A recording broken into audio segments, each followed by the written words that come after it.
फिर चुड़ैल उस आदमी को बड़ी बेरहमी से मारकर उसकी खोपड़ी खा जाती है और फिर वो अपने अगले शिकार को ढूंढने के लिए निकल जाती है। फिर थोड़ी देर में सुबह भी हो जाती है और चुड़ैल भी गायब हो जाती है। वो चुड़ैल रात में ही अपना शिकार ढूंढती थी और दिन में गायब हो जाती थी। अगले दिन जिस आदमी को चुड़ैल ने मारा था उस आदमी की खबर पूरे गांव में फैल जाती है और उसकी खबर दादी तक भी पहुंच जाती है। दादी, अमित और गुंजन सभी लोग उस आदमी की आपस में बातें कर रहे थे। पता नहीं उस बेचारे आदमी को कौन मारकर खा गया। बेचारा रात को अपने खेत की रखवाली करने गया था और वहां देखा तो उसका धड़ पड़ा मिला।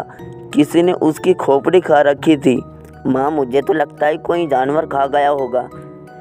मुझे तो किसी बुरे साये का काम लगता है। अब से कोई भी रात को घर से बाहर नहीं निकलेगा। उनकी आवाज़ें सुनकर टप्पू और रिया की नींद खुल जाती है और वो दोनों आपस में बातें करते हैं। रिया, लगता है बाहर कुछ हुआ है, चलो चलकर देखते हैं। दादी, क्या हुआ? आप लोग किसकी बात कर रहे हो? तभी गुंजन टप्पू और रिया को समझाती है। टप्पू, रिया, सुना तुमने? कोई जानवर किसी आदमी को मारकर खा गया है। तुम लोग अब घर में ही रहना, इधर उधर खेलने मत जाना। क्या मम्मी, हमने तो अभी गांव भी ठीक से नहीं देखा, आप हमें बाहर जाने को मना कर रही हो। मम्मी, टप्पू सही कह रहा है। मैंने कह दिया ना, नहीं जाना तो नहीं जाना। कहीं जाना होगा तो हम तुम्हें साथ लेकर चलेंगे, ठीक है? टप्पू और रिया खुश हो जाते हैं। टप्पू और रिया सारा दिन आज घर पर ही खेलते रहे।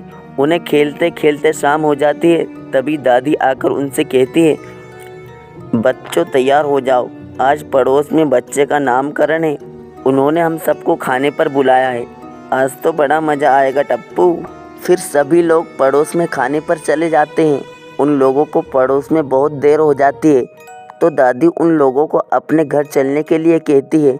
हम घर चलते हैं, इतनी रात में घर से बाहर रहना ठीक नहीं। पता नहीं रात को कौन सा जानवर आदमियों को मारकर उनकी खोपड़ियों को खा रहा है। आप ठीक कह रही हो माँ, इतनी रात में घर से बाहर रहना ठीक नहीं। वो अपने घर की तरफ जा ही रहे होते हैं तो देखते हैं कि भयानक चुड़ैल घूम रही है। सभी लोग चुड़ैल को देखकर बुरी तरह से डर जाते हैं और एक घर के पीछे छिप जाते हैं और एक घर के पीछे छिपकर चुड़ैल को देखते हैं। वो देखते हैं कि घर के बाहर एक आदमी सोया हुआ है। यह आदमी तो सोया पड़ा है, मैं इसे नहीं खा सकती। चुड़ैल की ये सब बातें देखकर दादी और सब लोगों को अजीब लगता है। चुड़ैल ने उस आदमी को कुछ कहा क्यों नहीं? पता नहीं माँ, मुझे भी कुछ समझ नहीं आ रहा। बच्चों चुपचाप रहना और कुछ मत बोलना। तभी वो लोग देखते हैं कि एक आदमी आ रहा है। चुड़ैल उसे पकड़ लेती है और उसे मारकर उसकी खोपड़ी खा जाती है। तभी उसकी नज़र दादी और बाकी लोगों पर पड़ती है। मिल गया शिकार, आज तो मैं पेट भरकर खोपड़ियाँ खाऊंगी, पर मैं सबसे पहले किसे खाऊं? तभी चुड़ैल गुंजन को पकड़ लेती है। छोड़ दो, मुझे छोड़ दो, मुझे मत मारो। मेरे 2 छोटे छोटे बच्चे हैं, मैं मर गई तो इनका क्या होगा? इन बच्चों की वजह से तो मैं आज़ाद हुई हूँ। इन्होंने तो मुझे ताला खोलकर आज़ाद किया है। यानी तुम ताले में कैद थी? हाँ, अब मैं सबको मार डालूंगी। तभी दादी चुपचाप बच्चों से ताले के बारे में पूछती है। टप्पू और रिया दादी से कहते हैं, दादी, ताला तो हमारे पास है।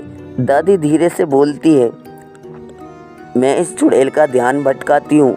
अमित, तुम जल्दी से घर से हथौड़ा और गंगा जल लेके आओ। तभी दादी चुड़ैल का ध्यान भटकाती है।